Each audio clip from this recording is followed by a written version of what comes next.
Hi friends, आज हम delivery IPO के बारे में बात करेंगे। देखिए, डिलीवरी की अगर हम बात करते हैं तो ये पूरा का पूरा इंटीग्रेटेड लॉजिस्टिक सर्विसेज प्रोवाइड करती है, जैसे कि एक्सप्रेस डिस्ट्रीब्यूशन देखती है, इसके अलावा ये सप्लाई चेन मैनेजमेंट देखती है, इसके अलावा वेयर हाउसिंग देखती है, यानी कि हम बोल सकते हैं लेमन लैंग्वेज में complete solution for the transport ये प्रोवाइड करती है। इसके अलावा ये वैल्यू एडिड सर्विसेज भी प्रोवाइड करती है, जैसे कि supply chain management software provide करती है, फ्रॉड डिटेक्शन प्रोवाइड करती है, इसके अलावा ये रिटर्न पिकअप कराने में भी हेल्प करती है। इंडिया में टोटल मिला के अप्रॉक्सीमेटली 19,300 पिन कोड्स हैं, इसमें से अराउंड 17,045 पिन कोड्स ये सर्व करती है, यानी अराउंड ये 83% हो जाता है टोटल पिन कोड्स का। अगर हम रेवेन्यू की बात करें तो ये number 1 integrated supply chain management यानी लॉजिस्टिक कंपनी है, जिसका रेवेन्यू सबसे ज़्यादा है इंडिया में अगर हम बात करते हैं तो।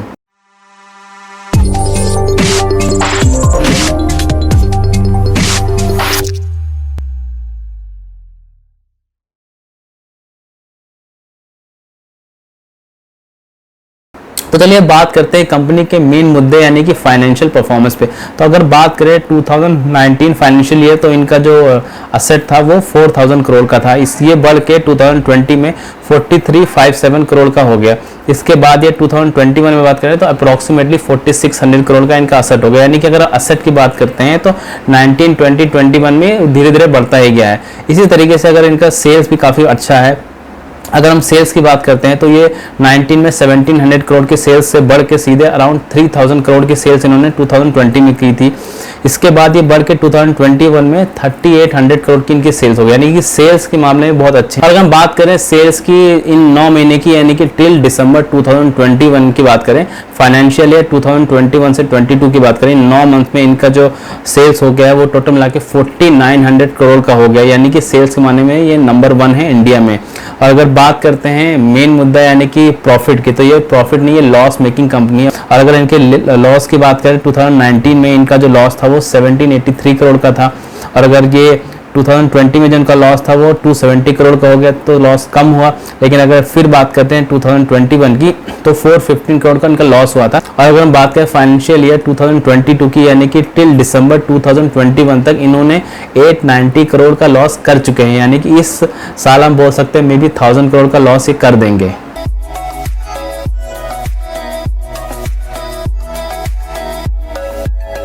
ऑब्जेक्टिव ऑफ द आईपीओ, जब भी कोई आईपीओ आता है तो जो पैसा उठाते हैं उस पैसों को कहाँ यूज़ करेंगे, तो ये इस पैसे को इनऑर्गेनिक ग्रोथ के लिए यूज़ करेंगे। इनऑर्गेनिक मतलब होता है कि किसी भी कंपनी को एक्वायर कर लेंगे, जैसे इन्होंने रिसेंटली भी स्पॉट ऑन को भी एक्वायर किया। उसके अलावा ऑर्गेनिक ग्रोथ के लिए ये यूज़ करेंगे। और इसके अलावा एक थर्ड पॉइंट आता है जो सभी के सभी आईपीओ में रहता है, जनरल कॉर्पोरेट पर्पसेस के लिए वो इसको यूज़ करेंगे। सो आईपीओ की डिटेल जान लेते हैं कि ये कब आ रहा है, कितने प्राइस का है। तो अगर बात करते हैं ये आईपीओ खुला रहेगा 11 मई से लेकर 13 मई तक। इस आईपीओ का जो प्राइस रेंज है 462 से 487 रुपीज़ पर शेयर के हिसाब से। इसका जो लॉट साइज है 30 शेयर्स, यानी कि आपको मिनिमम 30 शेयर्स के लिए अप्लाई करना ही पड़ेगा। अगर आईपीओ अप्लाई करना है तो हमेशा के लिए आपको अपर रेंज में, यानी कि अगर इसकी अपर रेंज की बात करते हैं तो 487 रुपीज़ है। टोटल आईपीओ का साइज है 5235 करोड़ रुपीस का, जिसमें से 4000 करोड़ रुपीस का फ्रेश इशू है, यानी कि ये 4000 करोड़ जो है कंपनी के काम आएगा। और इसके अलावा जो बाकी बचा हुआ है अप्रॉक्सीमेटली 1235 करोड़ ये ऑफर फॉर सेल है, यानी कि इसमें जो ऑलरेडी प्राइवेट इक्विटी या प्रमोटर या जो भी इन्वेस्टर्स होंगे वो इस अपना स्टेक इस पर्टिकुलर आईपीओ में सेल कर रहे हैं। माय पर्सनल ओपिनियन, अगर मेरा पर्सनल ओपिनियन जानेंगे तो मेरा इस आईपीओ के लिए है बिग नो। इसका रीज़न मैं आपको आगे बताना चाहूँगा। पहला पॉइंट, देखिए ये एक लॉस मेकिंग कंपनी है, तो लॉस मेकिंग कंपनी में नॉर्मली मैं इन्वेस्ट नहीं करता हूँ। अब कुछ लोग ऐसा बोल सकते हैं कि भाई पेटीएम भी लॉस मेकिंग कंपनी था और जोमेटो भी लॉस मेकिंग कंपनी था, बट फिर भी जोमेटो की अगर पर्टिकुलर बात करें तो वो ऊपर ही खुला था। लेकिन मैं यह बताना चाहूँगा कि जोमेटो को हम इस पर्टिकुलर कंपनी से कंपेयर नहीं कर सकते, क्योंकि अगर मार्केट में देखें तो इससे रिलेटेड जो सेक्टर में काम करने वाला ब्लू डार्ट है और गति है, इसमें भी हम इन्वेस्ट कर सकते हैं। मैं आगे चल के थोड़ा और पॉइंट बताऊँगा। बट अगर हम जोमेटो की बात करें तो उसका कॉम्पिटिटर खाली एक ही है, स्विगी है, जो कि अभी लिस्टेड नहीं है, तो हमारे पास कोई इसमें ऑप्शन नहीं था। तो एक यूनिक प्रोपोजिशन था जोमेटो के बाद, जिसके चलते वो ऊपर खुला भी था। अभी हालांकि वो नीचे चल रहा है, that is a different thing. और अगर हम पेटीएम की बात करते हैं, इवन दो उसने इन्वेस्टर्स को काफ़ी लॉस दिया था, इवन मैंने जो वीडियोज बनाए थे पेटीएम और जोमेटो के ऊपर, उसमें भी आप देख सकते हैं कि लॉन्ग टर्म के लिए मैं उन पर बिल्कुल भी अप्लाई करने के लिए नहीं बोला था। इवन जोमेटो के लिए मैंने शॉर्ट टर्म के लिए बोला था, पेटीएम के लिए तो बिल्कुल मैंने मना ही कर दिया था। पर अगर पेटीएम की बात भी करते हैं तो भी हम बोल सकते हैं कि पेटीएम जैसे कितनी कंपनी है, मैक्सिमम 3, 4, 5 कंपनीज होंगी। बट अगर हम बात करें डिलीवरी की, इस तरह की कंपनी चाहे वो छोटे लेवल पे बहुत ज़्यादा कंपनी है, तो इसमें कंपटीशन बहुत ज़्यादा है। दूसरा पॉइंट देखिए, रिवेन्यू जो उनका बढ़ता जा रहा है पॉजिटिव पॉइंट है, बट मुझे लगता है कि इतना पॉजिटिव पॉइंट भी नहीं है। देखिए अगर उन्होंने बोला भी है कि ये इनऑर्गेनिक ग्रोथ, यानी कि ये टेक ओवर वगैरह करके भी अपने इस आईपीओ को यूज़ करेंगे। इसके अलावा इन्होंने ऑलरेडी स्पॉट ऑन का भी टेक ओवर किया है। तो जब भी कोई कंपनी किसी दूसरी कंपनी का टेक ओवर करती है तो उसका रेवेन्यू तो ईजिली से बढ़ जाता है। लेकिन हमेशा ये याद रखिए, जब भी कोई कंपनी दूसरे को टेक ओवर करती है तो बहुत सारा चांसेस रहते हैं कि जो बाय कर रहा होता है वो किसी भी वैल्यूएशन में बाय करने के लिए रेडी होता है, क्योंकि इनको अभी क्या दिखाना है, इनको अभी दिखाना है कि हमारा सेल्स बहुत बढ़ रहा है। और हमेशा जो सेलर होता है वो फायदे में रहता है, क्योंकि अगर मैं अपनी कोई एक चीज़ सेल कर रहा हूँ तो मुझे पता है कि इसकी वैल्यू क्या है। अगर मेरी कंपनी की वैल्यू 100 करोड़ है तो मैं उसको 90 करोड़ में तो नहीं बेचूंगा, मैं चाहूंगा कि 120 में बिक जाए, 150 में बिक जाए, क्योंकि मुझे अपनी कंपनी की रियल वैल्यू पता है, लेकिन जो मेरे से खरीद रहा है उसको मेरी कंपनी की रियल वैल्यू नहीं पता है। थर्ड पॉइंट, अगर कोई बंदा इंटरेस्टेड है कि उसको लॉजिस्टिक्स सेक्टर में इन्वेस्ट करना है या लेमन लैंग्वेज ट्रांसपोर्ट सेक्टर में इन्वेस्ट करना है, तो उसकी जगह वो ब्लू डार्ट को में इन्वेस्ट कर सकता है। बिकॉज अगर हम ब्लू डार्ट की बात करें तो बहुत पुरानी कंपनी, बहुत लोग जानते भी उस कंपनी के बारे में, कुरियर में तो वो नंबर 1 ही है।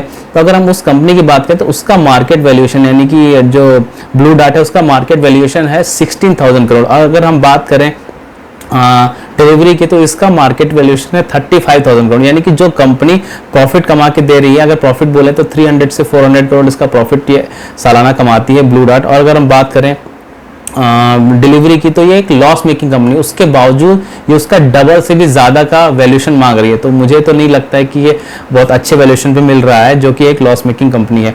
तो अगर हम बात करें ब्लू डार्ट की तो उसका आरओई की बात करें, आरओसीई की बात करें, दोनों अराउंड 40 से ऊपर है। तो और उसका स्टॉक का जो पी है ब्लू डार्ट का वो 40 है। अगर किसी को इतना ही इंटरेस्ट है तो मुझे लगता है उसको ब्लू डार्ट में जाना चाहिए, जो कि अभी डीएचएल ने एक्वायर किया हुआ है, यानी डीएचएल भी वर्ल्ड लेवल की कंपनी है। तो अगर किसी को इन्वेस्ट करना है तो मैं तो यही बोलना चाहूँगा उसको ब्लू डार्ट में इन्वेस्ट करना चाहिए, रेदर देन कि डिलीवरी का आईपीओ को अप्लाई करना चाहिए। तो थोड़ा सा ब्लू डार्ट और डिलीवरी का सेल्स और प्रॉफिट का कंपैरिजन कर लेते हैं। तो अगर हम बात करें ब्लू डार्ट का, ए साल में 2022 फाइनेंशियल ईयर में 4400 करोड़ का सेल्स हुआ था, जबकि डिलीवरी का सेल्स है ओनली 9 मंथ से 4900 करोड़, यानी कि सेल्स तो ऑब्वियस सी बात है कि डिलीवरी की ज़्यादा है।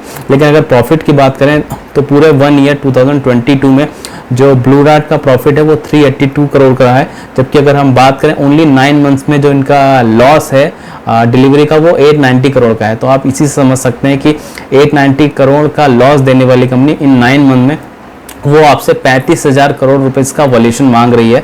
और दूसरी कंपनी है ब्लू डार्ट जो कि काफ़ी स्टैब्लिश है, लोग उसके बारे में काफ़ी जानते हैं। वो जो कंपनी है डीएचएल ग्रुप से आती है, वो कंपनी आपसे 16,000 करोड़ का वैल्यूएशन मांग रही है और उसने प्रॉफिट भी जनरेट करके दिया है सालों साल, 382 करोड़ का इनका 1 साल का प्रॉफिट है। Fourth point, professionally manage company है ये। लेकिन नॉर्मली ऐसा नहीं कि मैं इसके अगेंस्ट हूँ, प्रोफेशनली मैनेज कंपनी के अगेंस्ट में, लेकिन अगर किसी कंपनी में प्रमोटर होते तो मुझे लगता है जितनी मेहनत से, जितनी हार्ड वर्किंग से एक प्रमोटर काम करता है, उतनी हार्ड वर्किंग से, उतने हार्ड वर्क से एक एम्प्लॉय काम नहीं कर सकता। भाई no offence to employees, but मैं यहाँ बोलना चाहूँगा कि जैसे अगर हम बात करते हैं रिलायंस इंडस्ट्रीज़ की, तो अगर रिलायंस इंडस्ट्रीज़ का शेयर आगे बढ़ता है, डबल हो जाता है, तो मिस्टर मुकेश अंबानी की जो वेल्थ है वो भी डबल हो जाएगी। यानी वो अपना पूरा जी जान लगा देंगे कि वो कंपनी को प्रॉफिट ज़्यादा से ज़्यादा दें और उसके ज़रिए उनकी भी वेल्थ बढ़ेगी।